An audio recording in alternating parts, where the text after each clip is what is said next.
welcome everybody to Transatlantic Watch Party, a TikTok live / podcast, in which my friend Dan, who is in Canada, and myself, Cara, I am in the UK, we watch a TV show together and then discuss it. And we are talking this week about 911 Season 8, Episode 10, Voices. Dan, did you enjoy the episode? Yeah. Yeah. Yeah.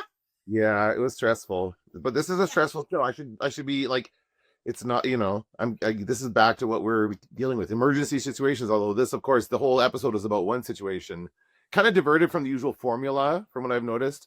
This is kind of like, and I'm sure this happens all the time, but it's just like a single story told throughout the episode. We didn't have any calls or anything like that. It was really all about the one thing, eh? Yeah, and actually, I mean, every now and again we get an episode like that, but most of the time, even when something big is going on with one of the main cast, we still get those side calls, and we didn't have anything. It was just Maddie, buddy, Maddie, buddy. That's what we got. That's all we had. And that's fine by me. So, first of all, the first thing that happened was we had a massive continuity error. I think I might have noticed this one. Although, I don't know. Maybe, no, I noticed something a little bit later in the episode, but you tell me about this one. They're wearing different clothes. It's the same night from the end of episode 9. Oh, yes. Because they go out for Eddie's farewell dinner that he has to pay for. Yeah.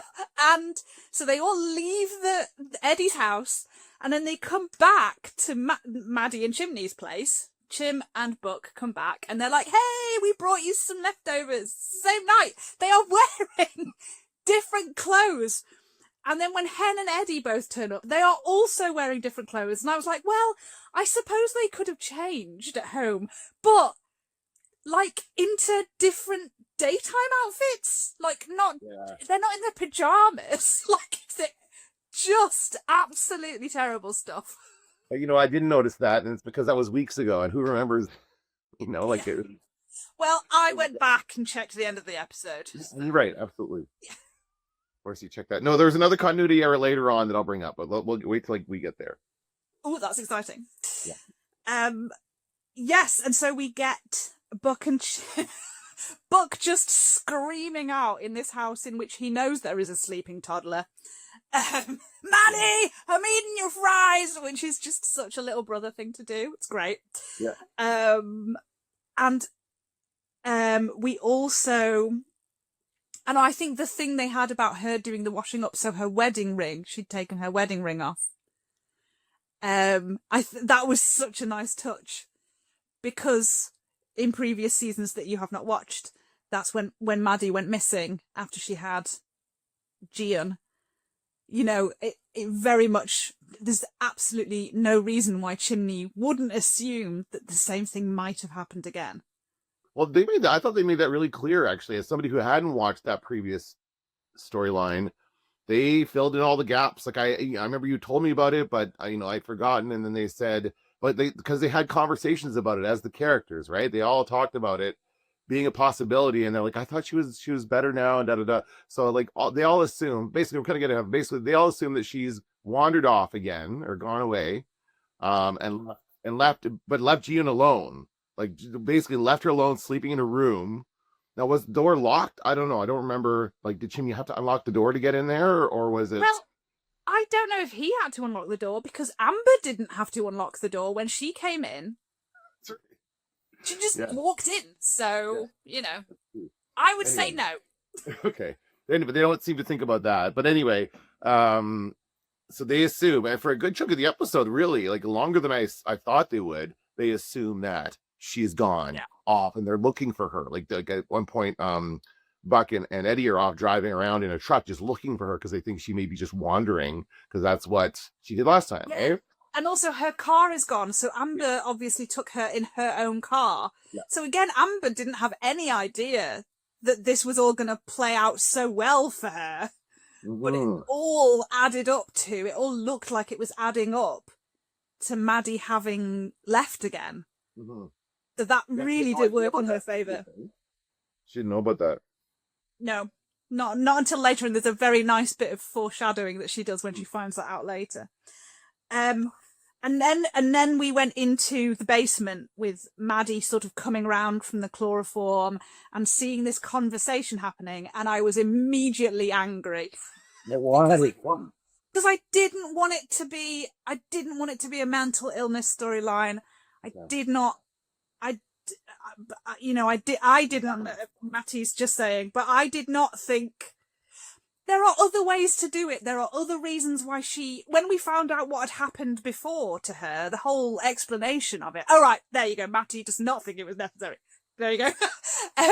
And yeah, it's one of those things, when we were talking about the Halloween episode, when it was coming up and we were like, oh, what do we think's going to happen? And you went, oh, maybe they'll have a storyline about like razor blades and apples. And I was like, oh, I really hope they don't, because it's not true and it's not something that happened, and it's this terrible, like, stereotype to keep bringing up. It's dangerous to people. And so I was disappointed with that. But I will say she did it brilliantly. I thought Abigail Spencer was outstanding. Yeah, this immediately reminded me of Split. Have you seen that movie with James McAvoy? Not, but yes, I get that. Yeah. Yeah, but he has like 20-something personalities going on in that Eddie. She's got two, right? Which is like I think Matt, like, it's like, I don't know really how this works. They don't really get into it. It seems to kind of come and go, except it's like, anyway, I don't want to get into it right now. We'll get into it later. Okay, guys, she's having a conversation with herself. So Maddie hears her talking to herself, and it's like, do you think Maddie realizes it is her talking to herself? It's pretty clear there's only one other person there, right? I don't know if I couldn't figure. I watched the episode twice, and I still couldn't really figure out whether when Peter finally sort of appears to Maddie, she didn't seem terribly surprised by it. So whether she'd figured it out, but I did like the line, "This is a private conversation." I thought that was very good. Yeah. And then they really didn't, and they're talking later, they really didn't figure out about the voice changer, eh? Your frustrations with the voice changer, they really didn't, like when she said there's an app for that. Remember that line? Like, yep, I wrote that down because obviously I was nobody thought about that apparently until then. Nobody thought about there's an app for that. Oh my god. It's still going back to, I saw somebody, there's a content creator on here, do like a skit of that scene, where Amber was like saying to Maddie in the last episode, and you're sure this is the same voice? And she had Maddie saying, well, I don't know, because they're obviously using a modulation. And I'm like, yeah, that's all very well. That's how the scene should have gone. Yeah. But they didn't. They just, it was absolutely, yes.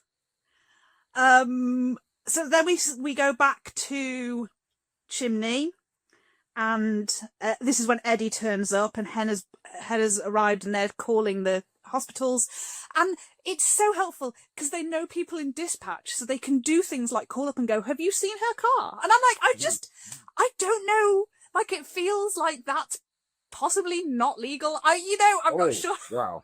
I'm pretty sure that the rules do not apply to any of these characters, especially Athena, and we'll get to Athena in a second.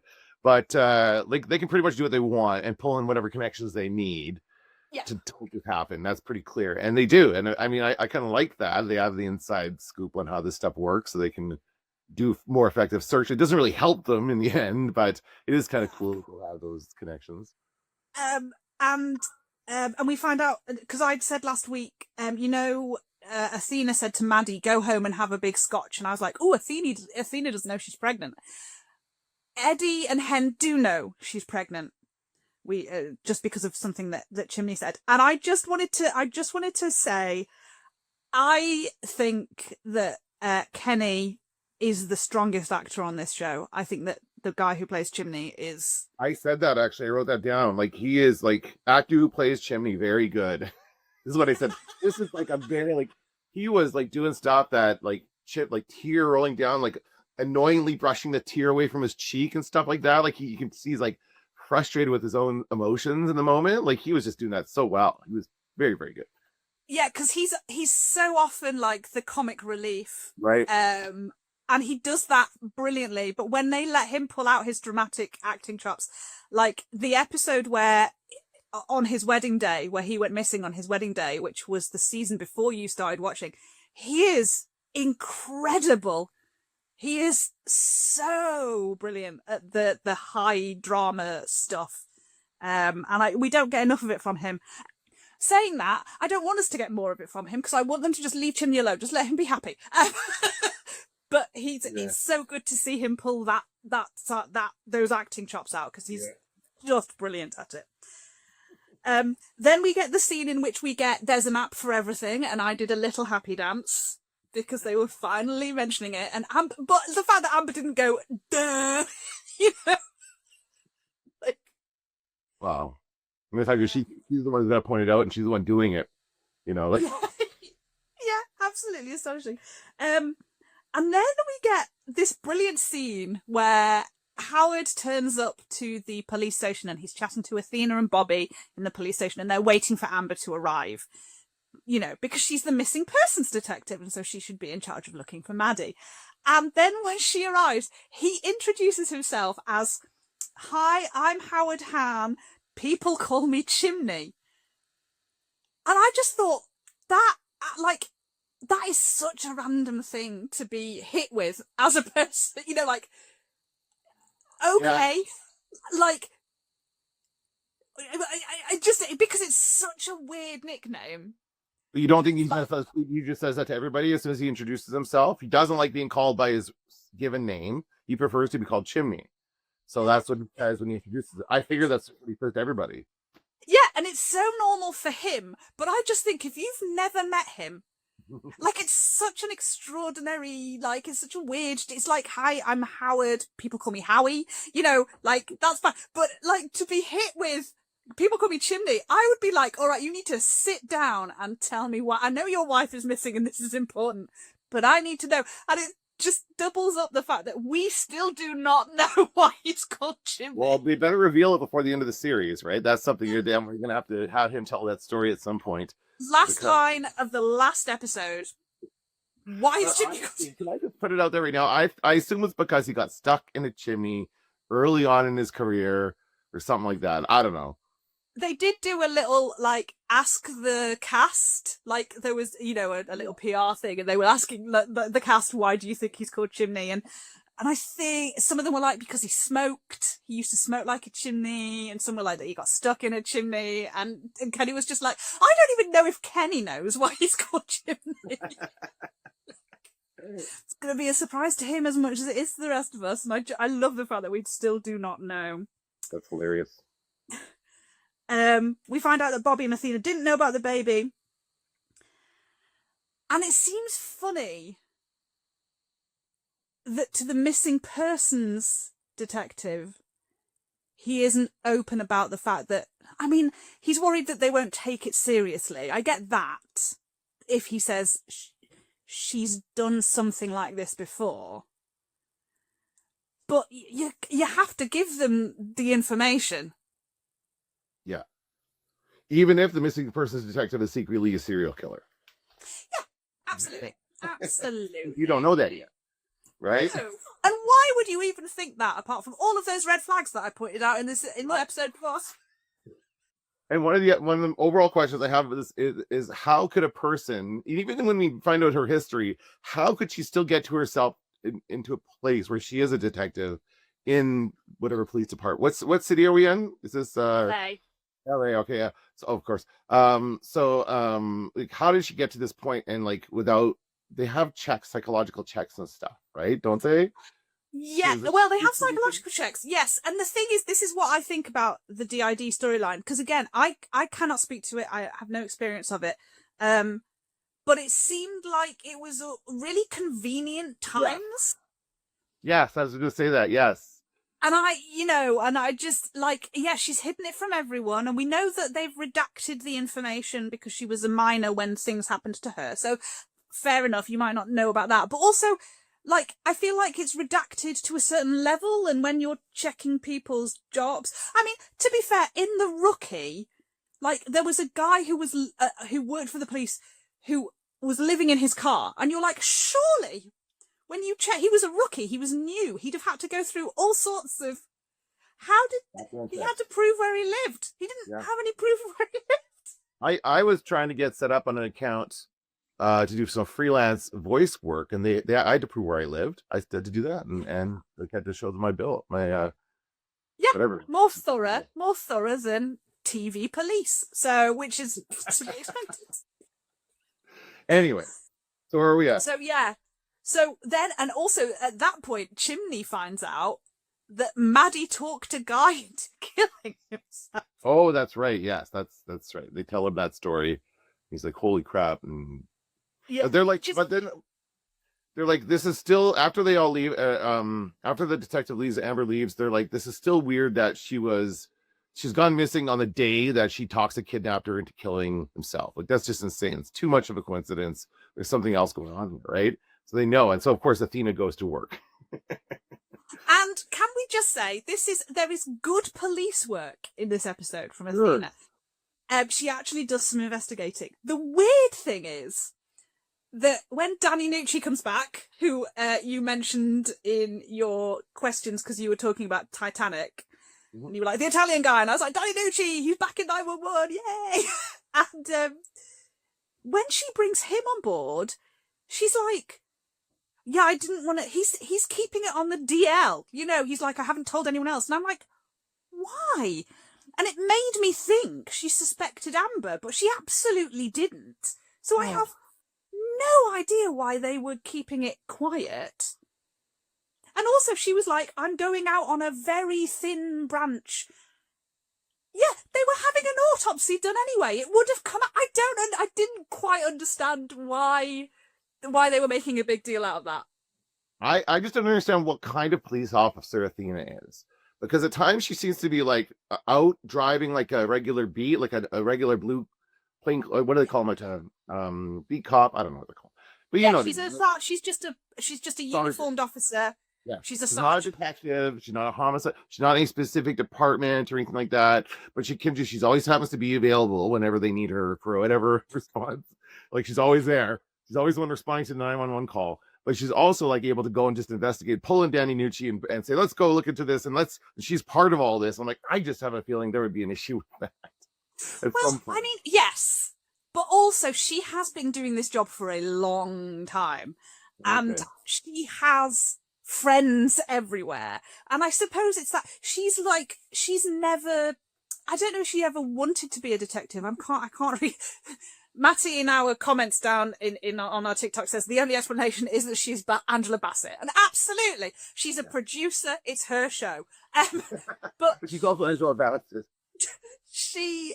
So I think if you're a beat cop for that long, if you're a uniformed officer, you will have worked with so many people.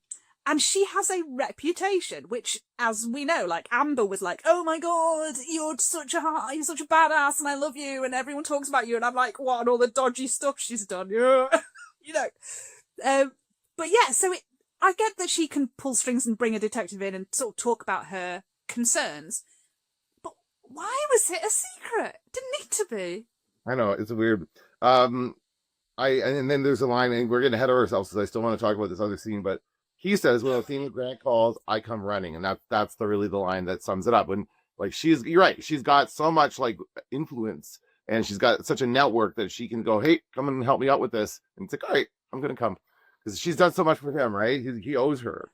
Okay, but let's get back. There was a scene involving a Red Bull, a pack of Red Bull. We have Maddie. What it was? I was trying to think out what energy drink of some kind. And Maddie is in the basement. And so we have she talked to Amber, and then Amber goes away, and then she figures out how to get free, or how does that work? Yeah, she sees the nail on the side of the chair, so she can get out of her gaffer tape, handcuffs. But yeah, because Amber's come back and she's like, someone's got a bun in the oven, because she's found this out, and she has, and also she now has a brilliant out. Because she's going to give Maddie a drug overdose, and then she knows which beach she went to where she nearly tried to kill herself last time. So she's going to obviously do this, dump the body at the beach. She's brilliant. She's free and easy. But I think, what is it that she said? Oh yeah, she said, oh, you didn't tell me something about how, oh yeah, your husband told me about how you nearly yourself. And that was brilliant foreshadowing. Yes, it was. Wow, I didn't even realize that. But you're right. Absolutely Yeah. big. Um, and then she goes away.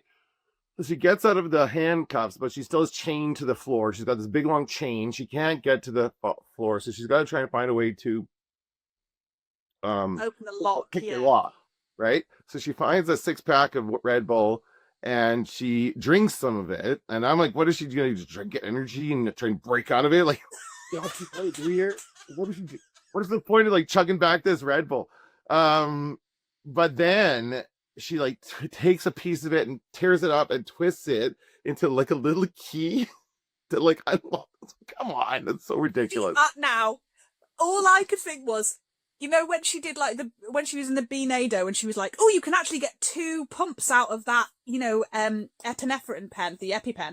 You can get 2 pumps out of that. I think at some point she had a call where someone had to pick a lock and she Googled it. And relayed to them, if you've got a cam somewhere, you can do this. And she remembered that. I've headcanoned that completely, but that's, you know, that's how she knows this sort of stuff. Okay. Well, regardless, I thought you might notice that the continuity around the drink spills on the floor was very consistent. At some point, I'm sure she dumped it out, and there's a big puddle of liquid on the ground. Then it was gone. Then it was back. Then it was gone. And so obviously they did not keep track of that when they were shooting. Yeah, I think because I think there was a bit where they dried it up, and there was a dark patch, but it wasn't wet anymore, and I was like, "What's happening?" It evaporated, then it got wet again, and evaporated. It was like maybe not the best thing to like work with as far as like trying to get like I think they're just like, what could she make a key out of, right? And they're trying to figure out something that she could use. Never mind, that thing would never be. Like, and also, she wouldn't have wanted. She wouldn't have wanted to spill it on the floor because that's the kind of thing that Amber might have noticed. Like, where did this come from? Oh, maybe. Yeah, I guess so. Okay. So, yeah, but yes, they did not keep track of that, and I personally am glad that I have ruined your television viewing experience because now you go, oh, there's a continuity error. No, I used to notice when it's really blatant. I usually notice it. And that one was pretty blatant, I thought. Yeah. And then we get our first buddy scene. So we get Buck and Eddie in the car. And Buck is on it. He's focused. He's looking for stuff. And Eddie looks dead. He looks so dead. And they've been driving all night. It's the next day, into the next day. They're looking for Maddie's car is now what they're doing. They've driven around the neighborhood. They haven't seen her walking. They've realized the car is gone. They are looking for her car. So he's like, ooh, silver SUV. And he's like, oh, it's not Maddie's. And we get an absolutely, like, Buck having a bit of a breakdown. And he's like, I thought everything was going well. You know, Gerard was gone and Bobby was back. And now Tommy's dumped me and Maddie's been doing whatever. And you're leaving. And that's I was waiting for him to get to that, I could see him getting to it. Like, he's working himself up. He's like, hey, you're and just going, and Eddie's just sitting there going, what the hell there? And what you just did there, if you're listening to this podcast, Dan turned his head to the side to look at the person who would be talking to him from the passenger seat, because that is what Eddie did for 8 full seconds. So it was more like this. 1,000, 2, 1,000, 3, 1,000. Whoa, sorry about that. I didn't get the person up, but I mean, absolutely incredible for a first responder to just like look at 8 in a row seconds, just staring at. They weren't stopped at the light. They weren't stopped or anything. I didn't notice that. Yeah. I think they were on like the highway, so that he wasn't expecting to run into maybe like traffic or whatever. But Matty says that they were also screaming at him to keep his eyes on the road, and so was I. I think I wrote it down I wrote down, watch the road, Eddie, in all caps. So yeah. So it's good that they're still alive. It's good that we didn't just have a massive car accident in the middle of the episode. Yeah. Well, we needed a call, right? We didn't get a call. That could have been it. Yeah. Yeah. So that was fun. And so yes, we get like Buck kind of falling apart over the fact that Eddie's leaving and being like, it's not a big deal, and you're acting like it's not a big deal. And Eddie's like, it is a big deal. Like, he finally cracks, a little bit. Eddie is a man of many strong walls. He's not emotionally vulnerable, is our Edmundo. And so we finally get a little crack of like, no, I get it. Like, it is, I am sad about it. Like, without saying anything, you just get a tiny sliver of a hint that, he might be a bit sad about going. Yeah. And then we cut back to the Hahn household, and all the kids are playing Hungry Hippos because Karen has brought Denny and Mara over. And so, because she's magical and she knows exactly what they need, and so they're all playing Hungry Hippos, which is just the noisiest game. Like, we played Hungry Hippos when I was a kid, and it's just absolute chaos. And the only thing I thought of that was Chim comes back, and they're just about finishing up their round, and they're all like, and the game finishes, and Hen says to the kids, you kids play again, and the adults are going to go and talk.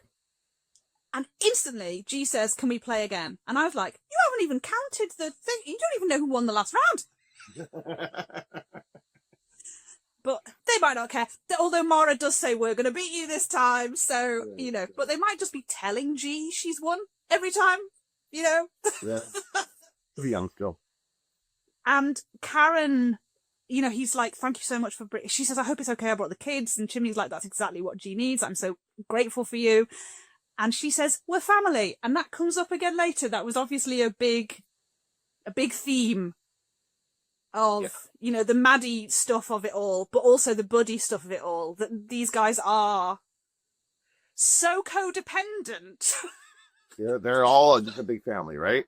Absolutely. Yeah, they're all a family. Yep. Yeah. Oh yeah, and then this is now where we get to Athena saying, "Oh, I'm going to keep it. I wanted to keep it between us, just you and me." Yeah. Which didn't make any sense. But then they go and visit Jaina in the hospital, and we find out the very important information, which was there was a woman, right, which we've never heard before. He heard the same kind of arguing that Maddie heard at the beginning of the episode, where it was like the two personalities. And actually, we didn't mention that. I thought they did a good job at the beginning of not making it clear right away, of kind of making it still a bit of a mystery about these two people talking. I did think for a split second there was a second person involved or something. So they do this again, and so she's had the same experience, and they think it's the ex-girlfriend. They go on the wrong track with it, right? They think it's somebody else. They assume there is a second person. They do not automatically think it's no. They don't think it's. They don't immediately go, "Oh, it's Amber." Which again, why then? No, you're not just telling everyone. But anyway, then we go back to Maddie, and this is the first time I think that Maddie meets Peter, because Amber's gonna give her the injection, and she's begging. Maddie is begging for her life, and do not do this to my daughter. She. Oh, has she written the letter at this point? Has she written... Well, she convinces her, like, he will. This is when she convinces her she's going to do it. Peter says that, I guess Amber is the dominant personality, or the more dominant personality. But he says she's a coward. She doesn't want to actually give the injection, so he makes Peter do it. And so while Peter's there, I think, Maddie talks him into it seems that Amber comes back. Again, very conveniently at the end of that conversation. This could work for both of us, right? After this, she says, let me write a letter to my daughter explaining things. She needs to know that I didn't leave because of her. Because that's what happened the last time, she said. I think that actually happened earlier. I think we had the scene where Amber came back and was like, someone's got a bun in the oven. And that's when Maddie said, because she got the drugs out, and she said, let me write a note. And Maddie and Amber was like, oh, actually a suicide note, that would be really helpful for me as well. So that's great. Yeah, let's do that. And I think we see Amber say, if our mother had loved us, maybe we wouldn't be here. And so I think that's when Peter comes out. Right, that sort of triggers that. And then what she says to Peter is, give me another chance. Right, yes. That's when Amber goes and gets Jaina, skipping ahead, Amber goes and gets Jaina from the hospital and brings her back and says to Maddie, here you go, here's a chance, talk me out of it. So I think the letter has already happened. I think what Peter does is lets himself be convinced that maybe Maddie can talk Amber out of it. You know. Yeah. So yeah. Oh, and then we cut back to Athena and Danny Nucci. Why can't I remember his name? This is terrible. His name in the show, I can't remember it. And they've got Isabel, who we met last week when Athena asked her the iconic question of, do you have voice notes from Romero? Thanks very much, Matty. Thank God Matty's here. It's because they had another detective called Lou Ransom, and I always get the two mixed up. But so Athena had asked Isabel, do you have any, like, voicemails of, your ex-boyfriend crying on the phone?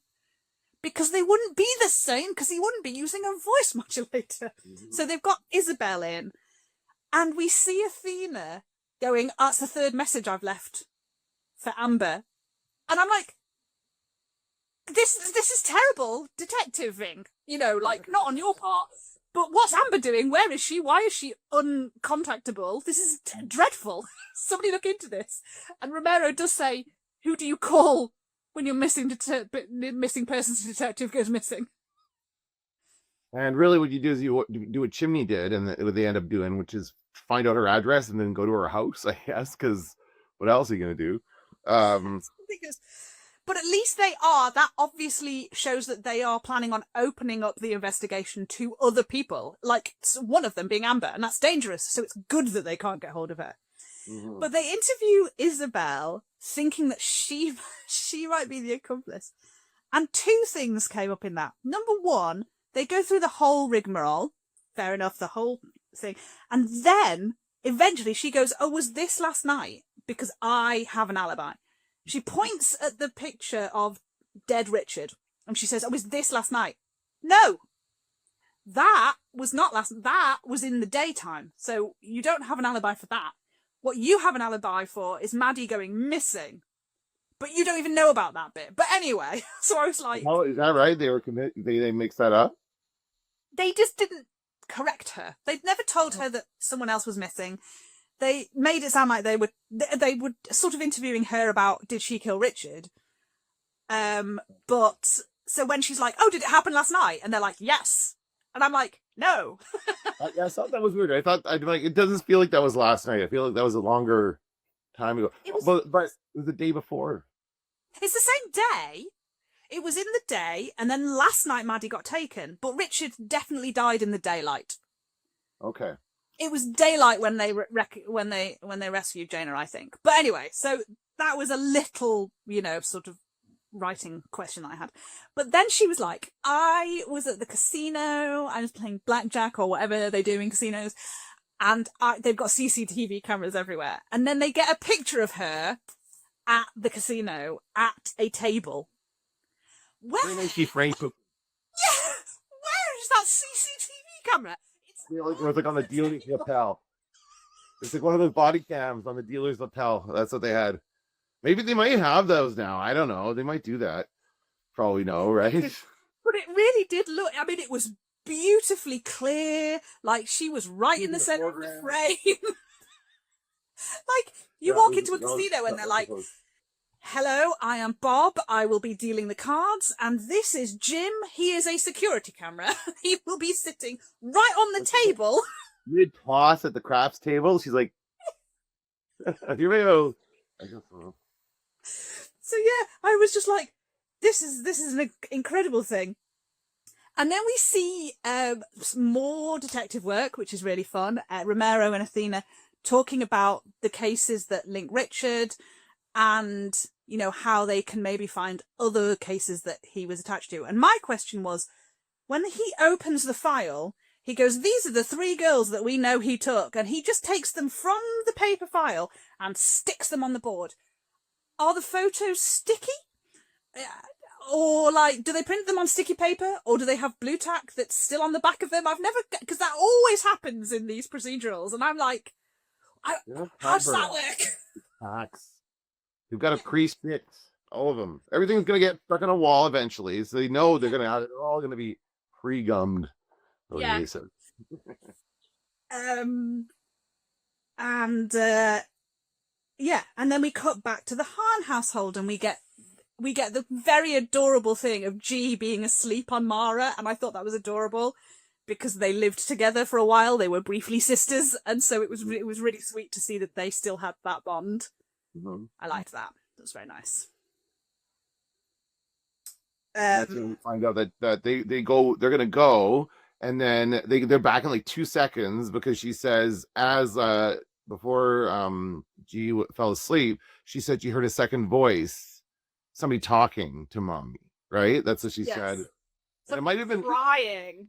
Yeah, someone crying. So it might have even been Amber talking to herself, right? Like what she would, because I think that she kind of chloroformed her right away. I don't think Maddie had a lot of time to talk or anything. She's really fast on the chloroform with all these people, and so I think Jean probably heard Amber talking to herself. Right, but she said that, and then so finally, like halfway through the episode at this point, more than halfway through, they finally clue in that she didn't wander off, she was taken, and that's when everything changes for Chimney, right? And he's like, "Get Amber on the phone," and that Chimney kind of takes charge at that point. Yeah, and it's interesting as well because Chimney is the one who hears about the person who took Maddie being someone who was crying. If you told Athena that would have set alarm bells off immediately because they were talking about, whenever John rang 911, he was crying and they called him like, oh, it's the crying guy, the weeping guy, whatever. Yeah. And so she would have been like, oh, crying again. If that was Richard was the person who called who was crying, why then are we now... It was a voice modulator all along. Never gonna let that go. Never gonna let that go. Just terrible that those kind of people don't know about that. Yes. And so we get like Buck and Eddie turning back up into the Hahn house, and Chimney's on the phone. And Hen says he's trying to get hold of that missing persons detective.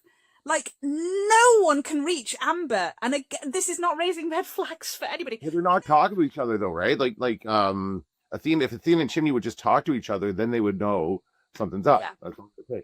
Yeah. And I mean, you don't go around. We don't live in a drama. So we don't go around presuming that people have done this. Sometimes we do go around and think, oh, you're a detective. Oh, you've probably done some dodgy stuff. But you don't necessarily, especially Athena, who is so cops are brilliant and they can do no wrong. She would never think that this would be happening. And so we have that moment where Romero finds the old attack that somebody escaped. And it's all redacted, so they can't find out who did it. And when they went, who was the detective? I thought that was going to be Amber. Yeah, me too. But it wasn't. It was another guy, and he's dead, so they can't ask him. So they go to Josh at dispatch, and he can look through the old calls, and he finds it. And the person very helpfully says their name on the call. They go, "Who are you?" And she goes, "I'm Amber Brayburn." And immediately, Athena puts it together. Richard was a patsy. They weren't even working together. She jumps to that conclusion straight away. It's great. Well done, Athena. And then she goes, "What's her address?" And Josh goes, "Oh, I already know that because I gave it to Chimney." And I was like, "And did you ever think you shouldn't?" Hey, Chimney was just here. Like, wouldn't you start with that? Just lead with that one. I just saw Chimney. Hey, aren't you guys all looking for the same thing right now? Hey, aren't you all like looking on the same case or something? I think that I think Chimney would have called rather than, I don't think he went to dispatch, but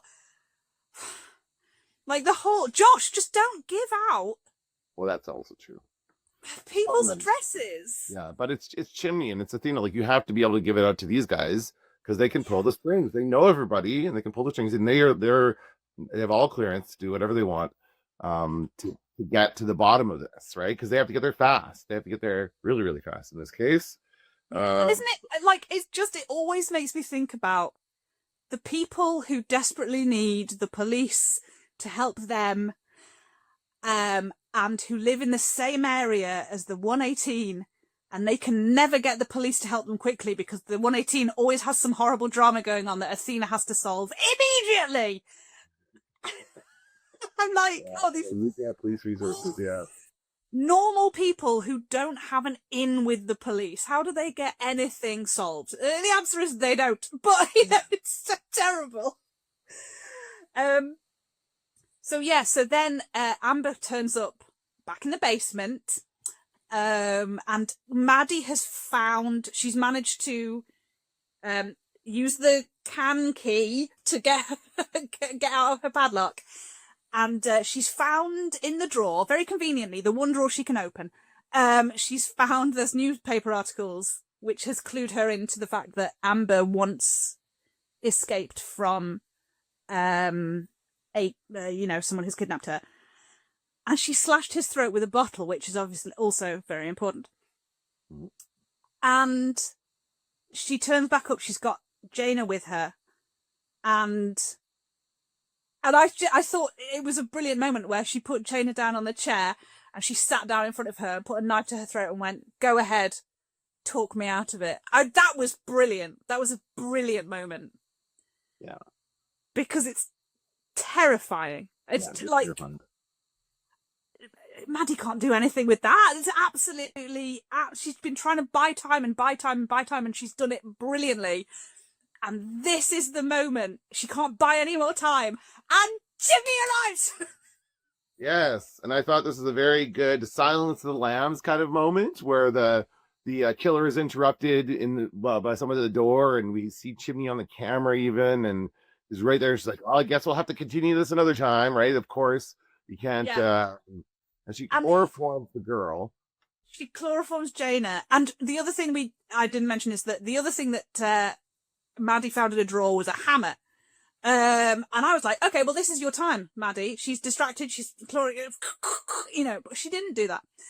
But Amber has a knife, and Maddie's like, "What are you going to do?" And she's like, "Well, I'm going to have to get rid of your husband." And again, something you might not previously know. Maddie's talking about she had a captor. She had been a captive before, and that was with her husband, Doug.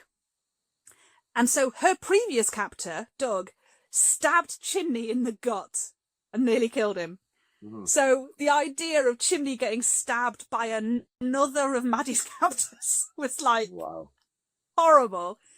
And so Maddie does not grab the hammer. She is so enraged. She doesn't even think to grab the hammer. And she just body slams Amber. And we had a great... I love those like down and dirty fights, where it's not like... It doesn't look like it's been sort of choreographed. It's just people shoving each other into things. I really enjoy those kind of fights. And then the most shocking thing I've ever seen happened. Like on the show or in general? On the show. I would never, ever in a million years have thought they would do what they did. It seemed pretty gory for network television, I'll tell you that. Although I've seen like worse, like the Hannibal TV show pushed the limits. That was NBC more than a decade ago. But this is like one moment, throat slashed, lots of blood. It was like basically a horror movie moment. Like I've seen that a bunch of times in horror movies. And she basically says, "Screw it." And she slashes her throat to shut her up, goes upstairs to take care of Chimney. And she's like, I guess, going to kill Chimney now. Because she invites him in. She invites him into the house. "Come on in. Let me get you some water. Let me get you some water and some water. Want some water? Let's have some water. Shall we?" Yeah. You think she wants to drug him? I hadn't thought of that. I hadn't thought about why she wanted to give him water. Again, I just thought she was playing for time. But she might have like been. 3 times in a minute. But Matty has commented about that, the throat slashing. I absolutely thought it was a fake out, Matty, like you. I absolutely thought it was like, that couldn't possibly have happened. They did not just slash Jennifer Love Hewitt's throat on TV. Because also, like, Hannibal might have been on slightly later. 911 is on relatively early in prime time. It's not, like, I think it's on at like 7. And so for like, it really took me aback. And then you have like a guy's intestines coming out like a couple of weeks ago, like, or whenever that was. Remember the guy's guts were falling out of him? This gets pretty gross, right? It's a pretty gross show. Yeah, but gross is different. Like, you expect gross. Like, there was a tapeworm and there's people who get mangled in car crashes, and you expect that because that's what this kind of show is. But I would never have thought they would have, like, in a murdery sort of way. Like, if somebody, like, accidentally got their throat cut, like, in another incident, I'd have kind of gone, yeah, okay. But to take one of the main characters, and they've never killed off a main character in this show, and slash her throat with all that blood coming out, I was like, oh my God. And I'd forgotten that. I did wonder how they were going to get out of this, which is why I thought it must be like a hallucination or something. It was a very abrupt cut to the cut from that, right, boom, to her like answering the door, oh, Chimney, come on in, and like there's not a drop of blood on her. You think like all that blood gushing out's going to spray somewhere on her, right? Well, it didn't spray, and that's the only thing I thought of, like, eventually how she's gonna survive this. It didn't spray. Because when the second time I watched it, because I was like, oh, there's no blood on it. It didn't come out for like, there was like just half a second before the blood went, and it came straight down. This is such a disgusting conversation to be having. But, so she didn't like get an artery in sort of the way that it would spurt out. So maybe, and on the call, the week before, do you remember she'd said, there's a way you can cut somebody's throat where they won't die for 10 minutes. Oh, okay. I'm glad they said that. I think she said that about, and I think this is what she did with Maddie. But it was so, like, off the cuff, like, and again, I said, like, about, do you remember when the pilot was, like, sucked out of the plane in the opening episode? And I said those kind of deaths always really horrify me because they're just so, like, thoughtless. But they just blink of an eye, you're there and then you're not. And that's how the Maddie thing felt. That it was so, like, she just went, screw it, and she just cut her throat. And it was brilliant. It was utterly brilliant. I mean, everybody was screaming. Well, it was a great fake out, as it turned out to be, and it was a shocking moment. I'm sure many people assumed she was dead from that, because you assume, like, a throat slash is an automatic death sentence in a lot of situations. But then Amber goes upstairs, brings Chimney in, offers him water a bunch of times. Then Chimney gets a call from Athena, and she's like, oh, I got this, it's Athena. And then Athena's like, be calm, are you there? They're speeding their way down there, right? Her and what's his name were just like motoring down there. Like, really calm.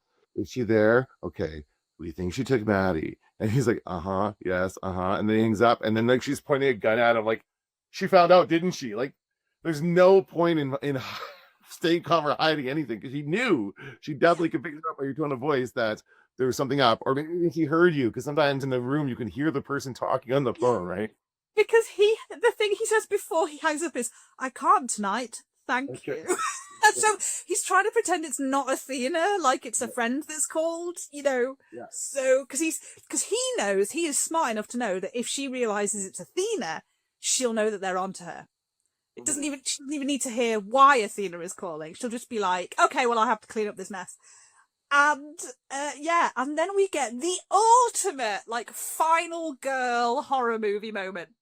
Yeah. I really thought it was really nice for Jennifer Love Hewitt, and it was kind of calling back to her Know What You Did Last Summer days, like those movies that she did so well, everyone loved.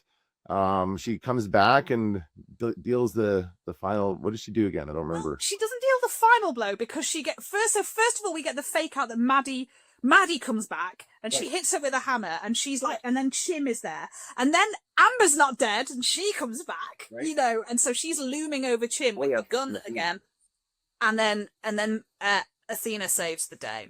Athena shows up just in time. Boom, right between the eyes. Very neat, and she's done. Yep. And I like that Chim has called an ambulance, and he asks for a very specific ambulance. I mean, if anybody's going to be there, and this is what I thought in that moment, because she's sitting there, she's bleeding, and she's on the floor. I'm like, she's got the best possible person to be beside her right there, a experienced, qualified paramedic who can do exactly what needs to be done to stop the bleeding, and then keep her. And then they basically, as soon as they get her in the ambulance, she's probably going to be fine. Yeah, But and they even have sitting in the waiting room, one piece of gauze that they hold over her, and they're holding her on this side, and she was cut on this side. So first of all, that's a problem. But also, like, she's not bleeding through multiple pieces of gauze. She's just like, yeah. So Maddie's blood clotting powers are extraordinary, and she should be studied. Like. I think they're trying to make it seem like a bit of a moment of unsure, like, is she going to make it or not when they're in the waiting room waiting, right? And then he comes out, Mr. and on, and he comes and looks up, but it's like she wasn't going to be alive at that point. Like, unless she's not going to die in that moment, as soon as her throat is slashed, she survives long enough to like save her husband, then she's going to live into the end of the episode. And as Maddie said earlier in the episode, I'm pointing up there, because she could talk perfectly. She's going to be able to talk fine. Like, she did not be talking right now. She probably can't even like make any sound. Like, that's probably going to hurt like crazy. What are you doing? Yeah. And I think it was on Blue Sky. Somebody said, of course, this will now never be mentioned again. Like, she'll have a scar for about 3 weeks. She'll be back at work. It'll be fine. We'll talk about it again. And because if there's one thing this show loves to do, it's traumatize their main characters. And if there's a second thing that this show loves to do, it's to never mention that trauma again. Okay. Because it sometimes the next time to be trauma. Yeah, and so and also every time someone wakes up from an anesthetic, they're all like perfectly coherent, and yet you see all of those videos on social media of people being like, you know, like, I want to see somebody. I want the next person who's hurt in 911 to wake up and be absolutely hammered from the thing. You know, when you see those videos of like the guy who thinks the woman is a nurse, and then he finds out that she's his wife, and he can't believe it. Oh, yeah. I saw one where a guy was like, that's an amazing chair, and his dad was like, oh yeah, you've got one of these at home. He's like, I have a chair like that. Like, I want some of this on my TV dramas. That'd be pretty funny, actually. Yeah. I want to kind of get back to a comment that Maddie had made about Jennifer Lynch directing this. I did notice that name. Did you notice that as well, Jennifer? Is that like a David Lynch? Is that really David Lynch? I don't know, but I think she's done. Matty might be able to tell us, but I think, yes, Lou Ransom. This is the other detective that we've had. He had his throat slit, and his body was dumped, and no one found him until like the next day, and he was also fine, so that's fine. Oh, she is David Lynch's daughter, Jennifer Lynch. Cool. Yeah. And I'm not sure that she hasn't directed for 911 before, or whether I'm just imagining that because. But yeah, that's very cool. So that was like amazing. And when we get them in the hospital, as ever, the entire 118 family is in the hospital. And we get close-ups of everyone except Eddie, which I was like, why, what? And I was like, is that to show that he's like slightly not in the family anymore? And then I was like, Kari, you are thinking too much into this. You are reading way too much into this. Maybe they had to put a stand-in. Is it really him? Is it really him in that shot? Or maybe they had to have a stand-in and they couldn't. No, it is him because he's sitting opposite Buck, because where else would he be? You know? So they, and you don't see him in a close-up, but when the doctor comes out, you see him turn around. They focus on Buck and you see Eddie turn around in the shot. So it is him. He is there. But like Chim says to Hen, you don't have to be here. You've done so much already. You should be with your family. And Hen says, what makes you think that I'm not? So again, very big on the 118 as family. Mm-hmm. And then we get the most awkward goodbye scene in history. Oh, it was kind of cute. It's very cute, but they don't know how to be around each other right now, and it was so adorable. Yeah, that's funny. Yeah, Buck says goodbye to Eddie. Gives him cookies. And he says the very important thing. He says, I know this whole thing between us has been messy and hard. What do you mean thing, Eddie? What do you mean? And it's been hard on both of us. And both of us could have handled it a little bit better. But I hope you know you do matter to me. And that is a callback to the last episode where he'd said nothing matters. Like, there's nothing that matters to me in LA. And so he's reassuring Buck, you do matter to me. But this thing between us is a very weird way to say it. Well, I mean, maybe they'll go somewhere with it. I don't know, but not right now because Eddie's gone. He drives away at the end, and is the actor gone now from the series? He does look back. This is because again, end of first season, we saw Buck and his first love, Abby, and he drove her to the airport because she was leaving to go traveling and discover herself. And he was like, I will wait for you. She went through those doors. She did not look back at him. And he moved into her house. And all like these parallels, like they can't not mean anything. It's ridiculous. And we get Buck standing, looking in exactly the same way he did, in exactly the same kind of shot, staring through those doors for Abby, as he is standing in the road watching Eddie drive away. But the bit before he remembers that he's baked something for him, they're both like standing there like, well, and I'm like, hug. Really, I'm going, kiss, but but like he remembers, and they do, and they have, that is the biggest, the longest buddy hug we've ever had. Like they were really snuggling in there. Just the look on the absolute heartbreak on Buck's face. You know, so what's he gonna do with himself? Do a dog. They'll get a dog, right? I want him to get a dog. They should absolutely. Hopefully with a less stressful episode next week, because I don't want any more serial killers or kidnappers for a while. Let's get back to the killer bees. That was more fun. Yeah. Somebody said like the first half of the series was really quite like silly and funny and not too serious, and then like so this half of the series, it feels like we're really going to get our hearts stomped on a little bit, which is fine because I enjoyed that. That's my shtick. I love getting my heart stomped on. So yeah, and I think there is another 2-parter coming up later in the series. So I think we've got like 3 episodes of reprieve, and then then it's all going to kick off again. So enjoy those next 3 episodes, Dan. Make the most of them. Yeah, but it was a cracking episode. I enjoyed it. Yes, it was stressful, but this is like it felt like a horror movie at times. It did feel like I Know What You Did Last Summer because it was Jennifer Love Hewitt. It really did feel like a callback for her, or whatever you want to call it. Just yeah, going back to Hulu in a show that is generally like very over the top and very silly and whatever. I think we genuinely had some like really strong acting. Yeah, absolutely. Yes, I agree.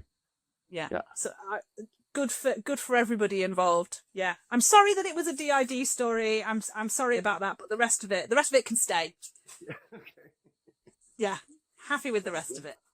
And I can't even remember. Oh no, next week is called Holy Mother of God. So that should be interesting. Oh, okay. Maybe they got to respond to a church. They got to put out a fire in a church. I know a little bit of what's happening. I haven't watched the full teaser, but I know one of the things that is happening. And yes, it does involve a church. So sadly, it does. I don't believe it involves the sexy priest. And I'm sad about that. No, Matty, don't. No spoilers. I don't know who Bobby's mom is, so that's okay. It's not a spoiler for me. I'll find out next week. Yeah, we don't even remember who Bobby is from one week to another, so that's fine. I know who Bobby is. Come on. I know who Bobby is. All right. Well, what else have you been watching this week? Just to catch up on that. I have a few different things. Have I talked to you about Reacher yet? Yes, we did talk about that. Oh, I saw your thing on Blue Sky. I think about it. That was just about a local actor. That was somebody who's from the city I'm from, who was like the big bad guy in Reacher, and he's a guy you might recognize. Alex Ponovic he's been in a few things. He was like, did you see like the Hawkeye series on Marvel? Yes. On Disney Plus? He was like that tracksuit mafia guy. He was like part of those tracksuit mafia. He's hilarious.